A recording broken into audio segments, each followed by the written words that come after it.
ઠાકોરજીની સેવા જેના ઘરે પુષ્ટાવેલી વિદ્યમાન છે એમની સેવામાં વિશેષ કંઈક અધિક સામગ્રી, અધિક કોઈક વસ્ત્ર શિંગાર ઠાકોરજીને ધરે અથવા અધિક કોઈક વિશેષ મનોરથ. આ માસમાં જેટલા ભગવદ કાર્ય આપણાથી થઈ શકે એટલા કરવા માટે આપણે યત્નશીલ રહેવું, કારણ કે આ માસ 3 વર્ષે એકવાર આવે અને પુરુષોત્તમનો માસ છે અને પુરુષોત્તમના પ્રિય જેટલા પણ કાર્યો છે કરવાથી આપણે પુરુષોત્તમના વધુ પ્રિય બને. પુરુષોત્તમને પ્રિય શું અને શું કરવાથી આપણે પુરુષોત્તમના વધારે નજીક જઈએ. અને યાદ રાખજો, એ પુરુષોત્તમના નજીક જયા વગર આ ભવસાગરને તરવું असंभव. भगवान ही हमारे सुकानी बनेंगे तब जाकर इस संसार रूपी भवसागर को हम तैर पाए. जब तक प्रभु हमारे सुकानी नहीं बनते तब तक इसको तैरना कठिन. तो कैसे तैरा जाए इस भवसागर को और क्या हमारे पुरुषोत्तम को प्रिय है, ऐसा क्या करें हम उसके प्रिय बने. तो 4 नावड़ी આપવામાં આવી ભવસાગરને તરવા માટે.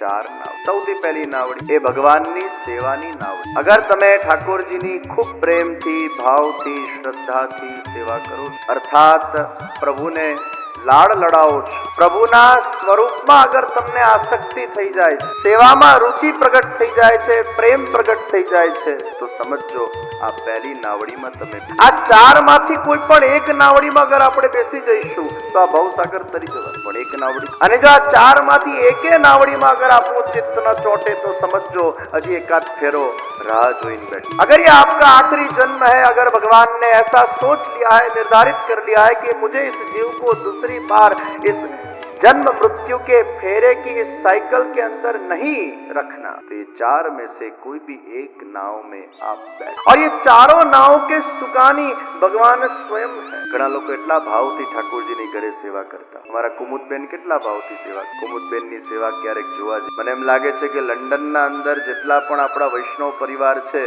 એ બધા માટે રોલ મોડલ સેવા પ્રકાર અગર જોવો હોય તો કુમુદબેનના ઘરનો સેવા પ્રકાર છે.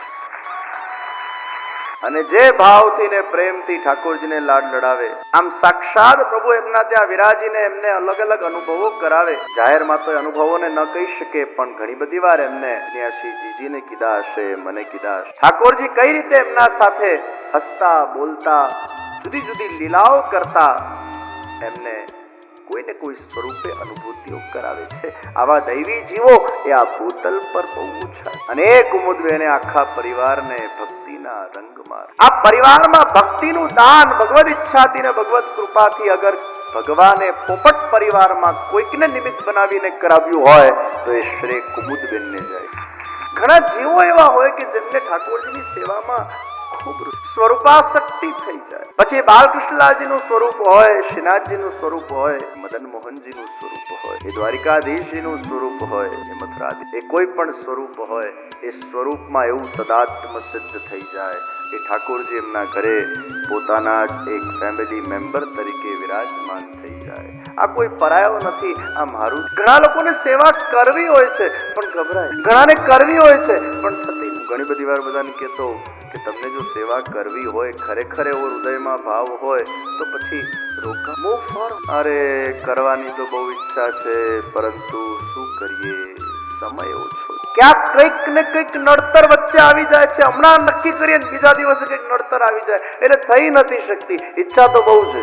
ત્યારે હું હંમેશા એમને કહેતો, દાખલા તરીકે કોઈને અગર સંતાન નથી અને એમ વિચાર કરે કે મારે ઠાકોરજીની સેવા કરવી છે, પણ ઠાકોરજીની સેવા પધરાવવામાં બહુ જ જવાબદારી, બહુ જ રિસ્પોન્સિબિલિટી, એવું અગર તમને લાગતું હોય તો તમારે એમ વિચાર કરવાનો કે એક સંતાન હોત તો, એક સંતાન અગર હોતે તો કેટલી મોટી જવાબદારી તમારા માથે હોતે.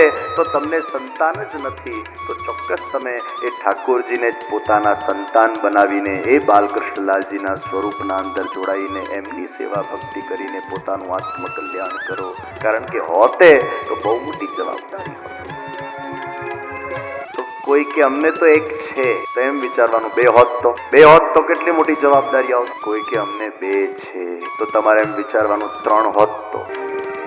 મને એક પરિવાર મળવા આવ્યા, 3 નાના નાના બાબલા સાથે. એટલે પછી મેં પૂછ્યું આ 3 તમારા છે? કારણ કે બહુ બધા લોકો બીજા પણ સાથે હતા. એટલે ઘણીવાર શું થાય, કોઈકનું કોઈકનામાં જોડાઈ જાય. પછી પાછું એને પૂછે તો એમને સંકોચ થાય કે ના આ ક્યાં અમારા આટલા બધા છે, તો આ 3 તમારા છે? મને કે એકચ્યુઅલી એમાં એવું હતું, એક જ હતું, પછી 2 ટ્વિન્સ આવી ગયા, 3 હતા. તમારે એક એક વધારતા જવાનું કે તમને અગર એક એક્સ્ટ્રા ચાઇલ્ડ હોતે તો કેટલી મોટી જવાબદારી તમારા માથે હોતે. અને એક બાળક હોય એટલે એને પરવરિશથી લઈને એ પાછું માંદવું પડે, સાદવું પડે, એનું એજ્યુકેશન, એને મોટા કરવાના, એના લગ્ન કરવાના, વળી પાછું એના ત્યાં વ્યાજ થાય, એને પાછું રમાડવું વગેરે વગેરે, એની જવાબદારી માથે આવે, બેબી સિટિંગ. આ તમારા ઘરે જે ઠાકોરજી બિરાજમાન થવાના છે એમને સ્કૂલે મોકલવા, એમના માટે કોઈ મૂર્તિઓ શોધવાનું, એમને પરણાવવાના. એ શાંતિથી બચારા તમારા ઘરે આમ તમે જેટલા વાગે ઉઠાડો એટલા વાગે ઉઠે. વળી પાછું તમારે અગર મોડું થતું એને ઘરેથી બહાર જવું હોય તો જલ્દી તમે પાછું શયન ભોગે સાથે જ ધરી દો. ઠાકોરજી કે બધું મને ચાલશે, પણ તું મને તારા ફેમિલી મેમ્બર તરીકે તારા ઘરે વિરાજમાન કર, અને હું પણ તારો બનીને તારા ઘરે વિરાજમાન થઈને તને ખૂબ પ્રેમ આપીશ, તને ખૂબ મારી સેવા પ્રદાન કરીશ, જેનાથી તારું મારા સાથેનું જોડાણ થશે. તો પ્રભુની પ્રીતિ બહુ સહજ છે, અને એટલે જ કીધું સહજ પ્રીત ગોપાલ ગોપાલ. એ ફેમિલી મેમ્બર તરીકે આપણા ઘરે વિરાજમાન થઈ જાય છે, આપણો બનીને વિરાજમાન થઈ જાય છે. એની ભક્તિથી આપણે પાવન બનીએ છીએ. તો એવા જીવો હોય છે જેમને ઠાકોરજીની સ્વરૂપ સેવામાં રસ હોય છે. બધાને સ્વરૂપ સેવા ગમે જ એવું જરૂરી નથી. First of all you need to ask your own self which spiritual સાધન યુ આર ઇન્ટરેસ્ટેડ ઇન. દરેકે પોતાની રુચિ તપાસવાની જરૂર છે. તમને શેમાં ભાવ છે, શેમાં રસ. અગર તમને ઠાકોરજીના સ્વરૂપને જોઈને આનંદ આવે છે અને સ્વરૂપ સેવામાં તમને રસ છે, અને કોઈ અંતરાય નડતું હોય તો ચોક્કસ એ ભગવત કૃપાથી દૂર થશે. તમે તમારા ઘરે એ ભલે મિશ્રી ભોગની સેવા પણ પધરાવો અને ભાવથી એમને લાડ લડાવો. પછી બધું ઠાકોરજી જોઈ લેશે, તમારે બહુ ચિંતા કરવાની જરૂર નથી. વળી પાછા ઘણા એમ ચિંતા કરે અમારા પછી કોણ, તમારા પછી કોણ એની ચિંતા નહીં કરો.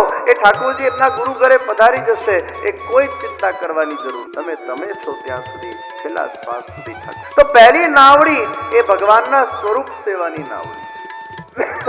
કોઈ એમ કે ના અમને સ્વરૂપ સેવામાં બહુ રસ નથી, તો બીજી નાવડી એ હરિ નામ સંકીર્તન કથા શ્રવણની નાવડી. કોઈને ભગવાનના કથામાં રુચિ હોય, સેવાયામ વા કથાયામ વા યસ્યા શક્તિર દૃઢા ભવે. એક કથાની નાવડીમાં તમે બેસો, નામ સ્મરણની નાવડીમાં તમે બેસો, જપની નાવડીમાં તમે બેસો, અને એ નાવડીમાં અગર તમે બેસી ગયા તો પણ તમારો બેડો પાર. તો સેવાની નાવડી, કથા શ્રવણ, હરિ નામ સંકીર્તનની નાવડી. કોઈ એમ કે ના અમને સેવામાં બહુ રસ નથી ને હરિ નામ સંકીર્તન ને જપમાં રસ નથી, અમે તો જપ કરવા બેસીએ છીએ જોકા આવે છે, કથા સાંભળવા બેસીએ છીએ જોકા આવે છે. અમારાથી અમારો પ્રોબ્લેમ એ છે કે 3 કલાક એક જગ્યાએ સંકળું બેસાય જ નહીં, પગમાં ચક્ર છે, આ ઉપાધિ છે.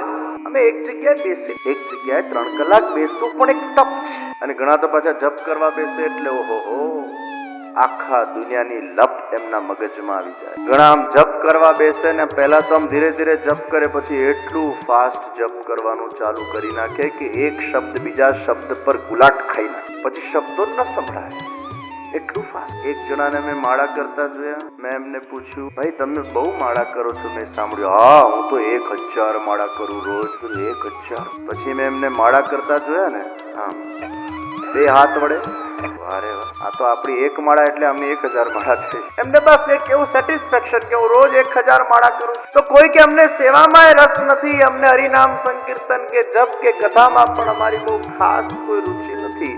હજી કોઈ નાવડી, આ ત્રીજી નાવડી. અને આ ત્રીજી નાવડી એ ભગવદ કાર્યની નાવડી છે. તમે કોઈ પણ ભગવાનના કાર્યમાં જોડાઈ જાઓ. કોઈ ભગવદ કાર્ય થતું હોય એમાં તમારી વિત્તજા સેવાને પ્રદાન કરો. ઘણા જીવો એવા હોય છે જે પોતાની વિત્તજા સેવા એ બીજું કશું ના કરી શકે તનથી કે મનથી, પણ એ પોતાનું અર્થનું યોગદાન આપી શકે અને આર્થિક સેવાના માધ્યમથી એ અનેક ભગવદ કાર્યોને સાકાર કરી શકે. તો આ રીતે જે પોતાના વિત્તનો, પોતાની લક્ષ્મીના માધ્યમથી જે ભગવદ કાર્યના અંદર પોતાની સેવાનો વિનિયોગ કરે છે, અથવા તો વોલેન્ટિયર સર્વિસીસ આપીને કોઈ પણ ભગવદ કાર્યના અંદર પોતે જોડાઈ જાય, એમને આમ દોડ ભાગ કરવી ગમે, એક્ટિવિટી કરવી ગમે. વલ્લભ યુથ ઓર્ગેનાઇઝેશન વિવાયોના અંદર કેટલા બધા વોલેન્ટિયર્સ દેશ વિદેશમાં પોતપોતાની સેવાઓ આપી રહ્યા છે. કોઈ ટીચર બનતું હોય, કોઈ કાર્યકર્તા બનતું હોય, કોઈ ભગવદ કાર્યને સાકાર કરવા માટે પોતાના તન મન ધનને ન્યોછાવર કરતું હોય. ત્યારે આ ત્રીજી નાવડી છે કે તમે કોઈ ભગવદ કાર્યમાં, સંપ્રદાયના ધર્મ પ્રચાર કાર્યમાં પોતાની સેવાઓ આપો, નિસ્વાર્થ સેવાઓ આપો. તમે ભગવાનના પ્રસન્નતાને કેન્દ્રમાં રાખીને સેવાઓ આપો. આ ત્રીજી નાવડી. અને ચોથું, તમે ગુરુ સેવા, ગુરુ કાર્યમાં પોતાનો સહયોગ આપો. ગુરુ ભક્તિ કદાચ તમારા હૃદયમાં પ્રગટ થાય. ગુરુ પણ પ્રભુનું સ્વરૂપ છે. ગુરુ બ્રહ્મા, ગુરુ વિષ્ણુ, ગુરુ દેવો મહેશ્વર, ગુરુ સાક્ષાત પરબ્રહ્મ તસ્મૈ શ્રી ગુરુવે. ઘણા પુષ્ટિ માર્ગના જીવો એવા છે જેમને શ્રી વલ્લભમાં વિશેષ ભાવ છે. ઠાકોરજીની સેવા તો કરતા, પણ શ્રી મહાપ્રભુજીના અંદર એમને એક વિશેષ લગન, વિશેષ ભાવ. તો શ્રી વલ્લભ જેમના હૃદયમાં વિરાજમાન થઈને, એ શ્રી વલ્લભ પણ પૂર્ણ પુરુષોત્તમ શ્રી કૃષ્ણ જ છે. એમાં કદાચ એમનું ચિત્ત જોડાઈ જાય, એમાં એમનું મન લાગી જાય અને ગુરુના કાર્યમાં, ગુરુ સેવામાં સાથે જોડાઈ જાય. દામોદરદાસજી હરસાણીજી જેવા જીવો, નાગજી ભટ્ટ જેવા જીવો, જેમને ભગવદ સેવા નથી કરી પણ ગુરુ સેવાના માધ્યમથી એમને પોતાનું જીવન ધન્ય બનાવી દીધું. આ ચોથી નાવડી એ ગુરુની નાવડી. આ ચાર માંથી કોઈ પણ એક જગ્યાએ અગર તમારું ચિત્ત લાગી જાય, કારણ કે આ ચારે ચાર ભગવાનના જ સ્વરૂપો છે. આ ચારે ચારના સુકાની એ ભગવાન સ્વયં ભવ સાગર કો હમ પાર. આ ચાર માંથી એક, ચાર માંથી બે, ચાર માંથી ત્રણ કે ચારેયમાં અગર ભાવ પ્રગટ થઈ જાય તો સોનામાં સુગંધ. એ ઓલરાઉન્ડર પુરુષોત્તમ ને પ્રિય આ ચાર. તો પુરુષોત્તમ માસ અધિકના અંદર બીજી નાવડી હરિનામ સંકીર્તન ભગવદ કથા, એ 7 દિવસ સુધી શ્રવણ કરવાનો જે આપણને અલભ્ય લાભ અવસર પ્રદાન થયો, આ જીવનનો શ્રેષ્ઠ અવસર. એ ભગવદ કથાના રસના માધ્યમથી વ્યક્તિનું જીવન રસાન. ગઈકાલે આપણે પ્રથમ શ્લોક ઉપર ચિંતન કર્યું. મહાત્મની કથામાં આપણે પ્રવેશ કર્યો. સચ્ચિદાનંદ રૂપાય વિશ્વોત્પત્યાદિ હેત તાપત્રય વિનાશાય એવા સચ્ચિદાનંદ સ્વરૂપ, વિશ્વની ઉત્પત્તિ સ્થિતિને લયના નિમિત્ત ઉપાદાન કારણ, તાપત્રય વિનાશ કરવા વાળા એવા શ્રી કૃષ્ણને અમે વંદન કરીએ. શ્રી એટલે રાધા સ્વામીજી સહિતના કૃષ્ણને વંદન. મર્યાદા માર્ગના અંદર શ્રી એટલે લક્ષ્મીજી, શ્રી એટલે ભૂમિ, લક્ષ્મી પતિ કૃષ્ણ, ભૂમિના પતિ પણ કૃષ્ણ. અને એટલે જ આપણા પ્રાચીન સમયના અંદર ગુરુજનો જ્યારે ઉઠતા સાથે ભૂમિ પર પોતાનો પગ મૂકે ત્યારે સૌથી પહેલા ક્ષમા પ્રાર્થી બનીને પગ મૂકતા હોય. આપણા ત્યાં પ્રકૃતિ પણ દેવરૂપ છે. એવી સુંદર આપણી સંસ્કૃતિ. આપણા ત્યાં જલ હોય, સ્થળ હોય, વાયુ હોય, અગ્નિ હોય, પર્વત હોય, આ દેવ સ્વરૂપ છે અને એમને આપણે વંદન કરીએ છીએ. એમના પ્રતિ આપણો હંમેશા અહોભાવ રહ્યો છે, ધન્યવાદનો ભાવ રહ્યો છે. અને આજ આપણા ભારતીય સંસ્કૃતિની એક દિવ્યતા છે. તો ભૂમિ દેવી वो भगवान की पत्नी, समुद्र वसने देवी पर्वत स्तन मंडले विष्णु पत्नी नमस्तुभ्यं पाद स्पर्शम क्षमस्व. विष्णु पत्नी नमस्तुभ्यं पाद स्पर्शम. તો ભૂમિને પણ નમસ્કાર કરીને, ક્ષમાયાચના કરીને પછી પગ મૂકવામાં આવે છે. આ આપણી સંસ્કૃતિ. તો શ્રી કૃષ્ણાય વયમ નમઃ. એવા શ્રી કૃષ્ણને અમે બધા જ નમસ્કાર. ઋષિ મુનિઓએ બ્રહ્માજીને વિનંતી કરી, અમને એવી કોઈ જગ્યા બતાડો જ્યાં અમે ધ્યાન કરી શકીએ, જ્યાં મારું મન તરત શાંત થઈ જાય. આજે દરેક વ્યક્તિને શાંતિની તલાશ, વ્યક્તિ શાંતિની તલાશ લૌકિક સુખોમાંથી કરે છે. ઝેર ફ્રેશનરના જેમ થોડીક વાર તો એને સુગંધ રૂપી શાંતિ આપી દે છે પણ તરત ભૂલી જાય. મહાપુરુષો, સદગુરો, સજ્જનો, જ્ઞાનીઓ એ ભગવત ભક્તિ માટે શાંતિની તલાશ કરતા હોય છે. અમને એવું કોઈ સ્થાન મળે જ્યાં અમે ભગવાનનું નામ શાંતિથી જપી શકીએ, જ્યાં અમે ભગવાનની ભક્તિ શાંતિથી કરી. બ્રહ્માજીએ મનોમય ચક્રને અને કીધું કે આ જ્યાં સ્થિર થાય એ ભૂમિ, નિમેષ માત્રમાં તમને પરમ શાંતિનો અનુભવ થશે અને તમારું મન એકાગ્રિત થઈ. નૈમિષારણ્યના અંદર એ મનોમય ચક્ર શાંત બન્યું અને એટલે નિમેષ ઉન્મેષ. આંખ બંધ કરવી એટલે નિમેષ, આંખ ખોલવી એટલે ઉન્મેષ. નિમેષ માત્રમાં જ મન શાંત થઈ જાય એવી અદ્ભુત દિવ્ય જગ્યા એ નૈમિષારણ્ય. આપણા જીવનમાં સ્થળનો પણ એક પ્રભાવ હોય. તમે અમુક જગ્યાએ જાઓ, તમને ખૂબ સારા વાઇબ્રેશન્સનો અનુભવ થાય, અને તમે અમુક જગ્યાએ જાઓ, તમારું મન ઉચ્ચાર. તમે અમુક ઘરના અંદર સુવો, તમને કંઈક જુદી અનુભૂતિ થાય. તમે અમુક ઘરમાં સુવો તો તમને કંઈક જુદી અનુભૂતિ થાય. તમને અલગ અલગ પ્રકારે અલગ અલગ જગ્યાએ ઊંઘ આવતી હોય. એ ઘરના વાઇબ્રેશન્સ પણ ઇફેક્ટ કરતા હોય છે વ્યક્તિના માનસ પટલ. નૈમિષારણ્ય એક એવી ભૂમિ છે જ્યાં જઈને આપણે બેચિત્ત આપણું શાંત. અને એટલે આખા 24 કલાકના સમયગાળાના અંદર અગર સૌથી શ્રેષ્ઠ સમય ચિત્તને શાંત કરવાનું હોય એ બ્રહ્મ મુહૂર્તનો 4:30 વાગે. સાધક સવારે વહેલા 4:30 વાગે ઉઠીને અગર તમે જપ કરો, 4:30 વાગે ઉઠીને અગર તમે ધ્યાન કરો, 4:30 વાગે ઉઠીને અગર તમે ભગવાનમાં તમારા ચિત્તને લગાડશો, એ બહુ જલ્દી લાગી જશે. કારણ કે એ વખતે સત્વગુણનો પ્રભાવ હોય, મધ્યાહનના સમયે રજોગુણનો પ્રભાવ હોય છે, અને રાત્રિના સમયે તમોગુણનો પ્રભાવ હોય છે. તો જે વખતે જે કાલમાં જે ગુણનો પ્રભાવ હશે એ ગુણની અસર એ નિશ્ચિત તમારા અંદર જોવા મળે. વર્કોહોલિક જે લોકો હોય છે, જે લોકો કદાચ બહુ ધર્મમાં પણ નથી માનતા, ભગવાનમાં પણ નથી માનતા, પણ એ લોકોનું પણ એવું કહેવું છે કે when we wake up early and when we want to plan our day, when we have to plan our strategies, when we have to plan something for our business, 3:45 a.m. when we wake up, and when we are at that moment we feel so peaceful in even thinking something. જે કર્મ માર્ગના જીવો છે એમને પણ સવારે 4:30 વાગેનો એ સમય એ ગવાવો ન જોઈએ. એ વખતે આપણું મન શાંત હોય છે, બીજા બધા લોકો સૂતા હોય. વાતાવરણના અંદર એટલા તરંગો નથી હોતા, કારણ કે તમે ઉઠ્યા એટલે તમારામાં વિચાર આવ્યા, અને વિચારોની તરંગ પણ એ વાયુના અંદર જતી હોય છે. તમે બોલ્યા, એ બોલવાની તમારી તરંગ પણ વાયુમાં જતી હોય. તમે કંઈક કર્યું, એના પણ વાઇબ્રેશન્સ એ વાયુમાં જતા હોય છે, અને એ જ વાયુ ચારે બાજુ અથડાઈને વાઇબ્રેશન્સ પેદા. 4:30 વાગ્યાના સમયને આપણે ગમાવી દેતા હોય છે. અને એટલે best time for sleeping, it is said 10 PM to 3:30 AM. Best time 10 to 2 is the best time to sleep. It gives rest to your body. અને એટલે 10 વાગે સૂઈ જવું 4:30. ઘણા યુવાનો આખી રાત જાગીને વાંચે, કોફી પીને, વળી પાછા double shot coffee to make themselves away. એમને કદાચ એમ લાગતું હશે કે અમને રાત્રે વધારે શાંતિથી અધ્યયન કરવાનું ફાવે છે, પરંતુ યુવાનોને ખાસ આપના માધ્યમથી કહેવા માંગુ છું, એ લોકોને ખાસ સૂચન કરજો.